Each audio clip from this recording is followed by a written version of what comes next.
9 out of 10 people who tried land flipping will tell you the same thing. The marketing didn't work. Nobody called back and offers got rejected and deals fell through. But if you dig one level deeper into every single one of those situations, you almost always find the same root cause.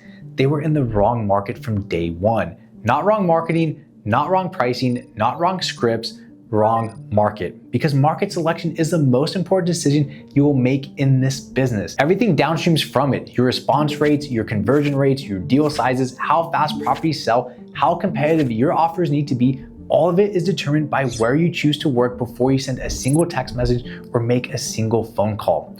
So get this right and everything gets easier. You get it wrong and no amount of hustle is going to fix it. So today I'm going to walk you through the exact process I use personally, the same process I teach inside my coaching program, and the same criteria I apply every single time I enter a new market.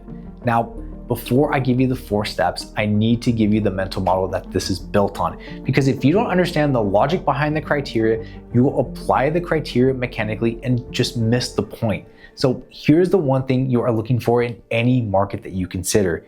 You need motivated sellers to exist on one side of the transaction, and you need real active buyers purchasing similar properties right now on the other side of it. Because both have to be true at the same time in the same county. Because a county full of motivated sellers but no buyers means your properties sit and don't sell. And a county with strong buyer demand but sellers who all want full market value means your offers are going to get rejected constantly. So you need both sides of the equation working simultaneously. That is the whole game. Here's why that specific geography works. Because the buyer, the person who ultimately purchases your property, is typically someone who lives in or near a city.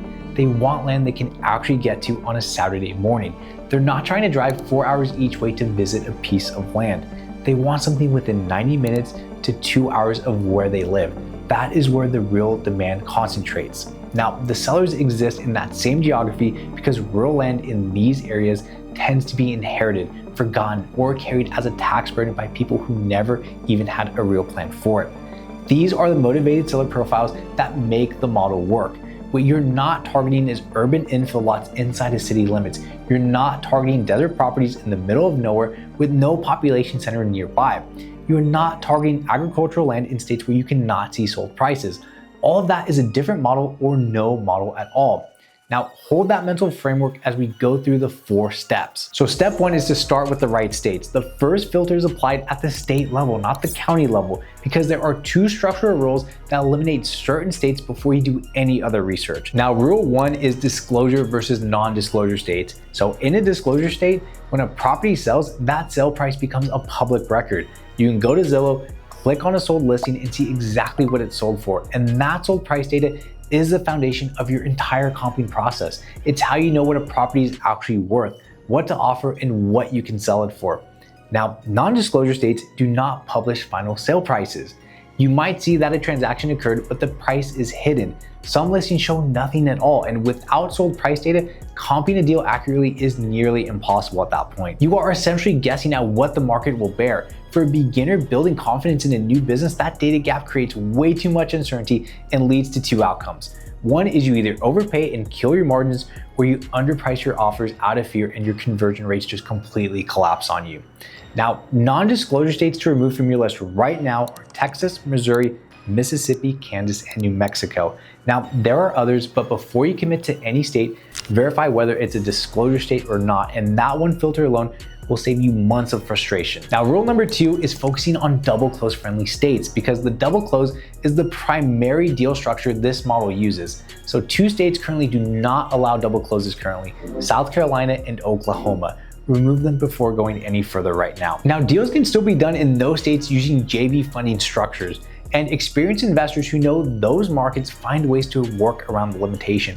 But for someone building their first market, you want every structural advantage available to you, not every structural complication. So once you apply those 2 filters, here are the regions that consistently produce results. The Midwest and the Southeast are where the majority of successful deals happen across my own transactions, the deals that I've funded, and the students that I've coached. Now, the states that come up repeatedly are Ohio, Michigan, Wisconsin, Tennessee, North Carolina, Georgia, Alabama, and Florida, focusing on the northern part of the state. We have Pennsylvania, Virginia, and parts of West Virginia. And these are not the only states to work, but if you're sitting there wondering where to start, pick one state from that list and move forward. Now, I get asked about the West Coast all the time, and it just does not work for this model because the land markets out there operate on different economics, different buyer profiles, and a completely different deal structure. If you're in California like myself, or Washington or Oregon, you are targeting markets in the Midwest and the Southeast just like everyone else. Geography of where you live is completely irrelevant in this business. Step 2 is to narrow to counties using the metro proximity principle. So you have your state, now you need to identify which counties within that state to actually target. So start with the metro proximity principle.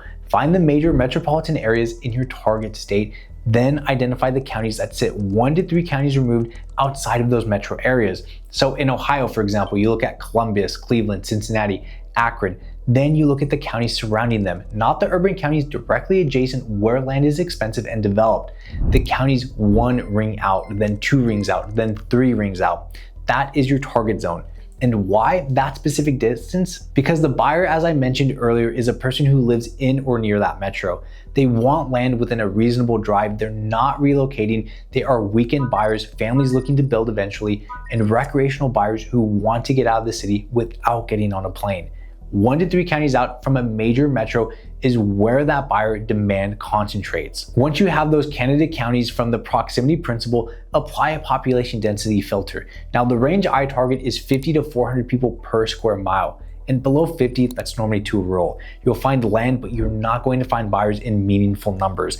The data will be thin and comps will be scarce, and your properties will sit longer than the deal structure allows for. Anything above 400, that's getting way too developed at that point. It's less vacant land available, more competition for what exists, and the economics start shifting towards the infill lot model, which is a different game entirely. So 50 to 400 people per square mile is the sweet spot where rural land exists in volume and buyers are close enough to want it.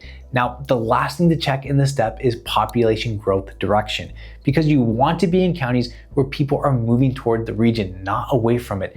This is not a hard cutoff, but it's a meaningful directional signal. Now, where you can find this information is the US Census Bureau because it publishes county level population data, and North American Van Lines publishes an annual migration report, and U-Haul destination data is publicly available and gives a clear read on where people are moving. So we're not looking for explosive growth. You are just looking for a positive trend. A county consistently losing population year over year is a county where buyer demand is declining. You want to be in counties where the underlying demand is moving in your direction.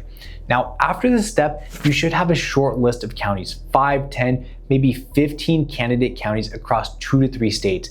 Now you need to validate them. So that's exactly what step 3 is, validate the county with real data. And this is where most people stop short. They apply geographic logic and assume the market is good. They skip the data validation and find out months later that the market didn't actually work. So do not skip this step because the validation process is done manually on Zillow. I use market selection tools as well, specifically Land Portal, but I always verify manually because tools can miss outliers and sometimes paint a rosier picture than the raw data actually supports. So here's the exact process. Go to Zillow, search the target county, and filter for land only, and set the acreage range 2 acres minimum to 20 acres maximum, because this matches the exact inventory that you're going to be acquiring.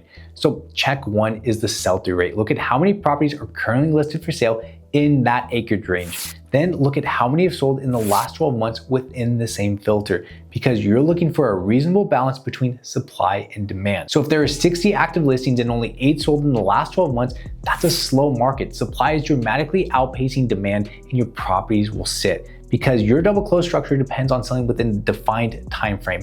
A market where things sit for a year, that just does not work. So if there are 30 active listings and 25 sold in the last 12 months, that is an active market. Demand is healthy and properties are moving. There is not a single magic ratio that makes or breaks a market. So make sure to use your judgment, because the question you are asking is, are there real buyers actively purchasing similar properties in this county right now? The sell-through rate answers that question for you. Now, check 2 is days on market. So click through individual sold listings and look at when each property was listed and when it went under contract, because you want to see an average of under 90 days from listing to under contract. And I want to be specific about why I say under contract and not final close date, because the close date can be delayed by contingencies that have nothing to do with buyer demand. So a survey contingency, a perk test contingency, financing processing time. The close date is noisy data. The under contract date is clean data, and it tells you the day a real buyer committed to purchasing the property, and that is the signal that you need. If properties are routinely sitting for 6 months, 8 months,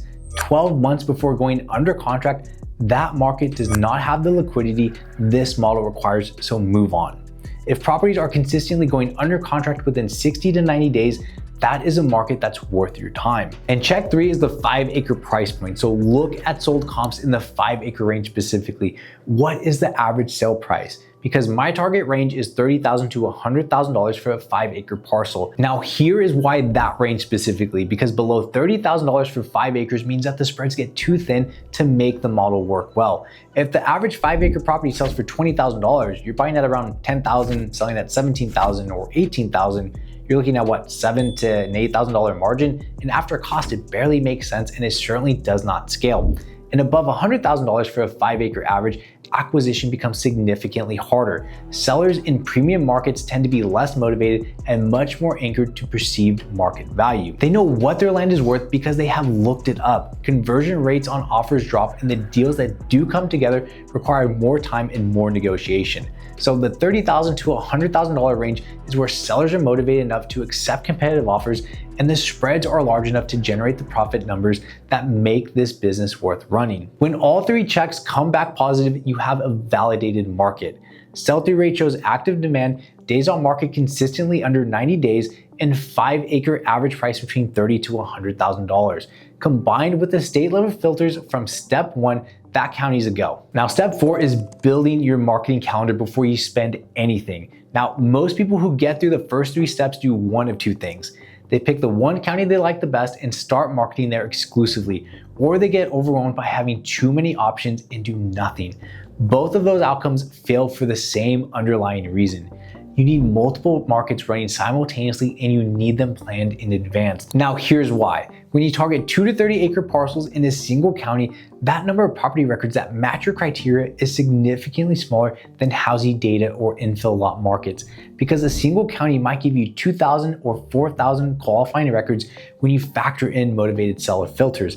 And that is not an unlimited well. You will work through it. When that list runs dry and you have not planned what comes next, you are scrambling to find a new market under pressure, and pressure leads to shortcuts, and shortcuts lead to picking markets that have not been properly validated, which leads to poor results, which leads to people concluding that this model does not work. The model works, the lack of planning is what fails. So here's what you need to do instead. Identify 2 to 3 states from the list in step 1.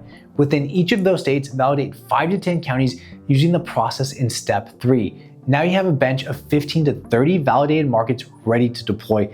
Before you spend a single dollar on marketing, build out a 3-month calendar. So month 1 could be these 3 counties in Ohio. Month 2 could be these 3 counties in Tennessee, for example. And month 3 could be 3 to 4 counties in North Carolina. And as each month completes, add a new month to the back of the calendar. You always want to have 3 months of validated markets queued up and ready to go. Your marketing never stops, your deal flow never dries up, and you are never scrambling. This is not complicated. It takes a few hours of work up front, and it is the single best operational habit that separates investors who build real consistent deal flow from investors who are always starting over. Now, before I wrap this up, I want to name 3 specific mistakes because I have seen each of them cost investors real time and real money. Now, mistake number 1 is picking markets because they are popular. If a county is being discussed in every land investing Facebook group, every Discord server, every YouTube comment section, the sellers in that county have already been marketed to by dozens, if not hundreds of investors using identical approaches. So response rates are lower, sellers are skeptical, and offers get rejected at a higher rate. The markets most people know about are the markets most people are competing in. So go find the markets most people have not found yet. The data will tell you where they are. Now, mistake number 2 is picking a market because you live there. And I can't tell you how many times I've seen someone default to their home state, their home county, because it feels comfortable and familiar.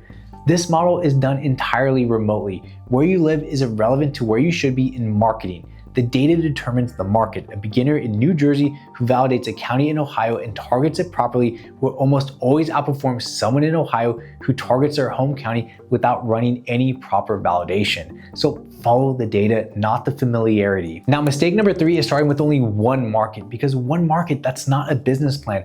That is a single experiment. When that one market does not produce immediate results and no market produces immediate results on the first campaign, the natural conclusion is going to be that the model doesn't work. But in reality, the market may need more time. The data may have been slightly off in one of the checks, or is a perfectly good market that needs to have 2 to 3 months of consistent marketing to actually generate deal flow. So you will never know because you only ran one experiment and you stopped when it did not work immediately.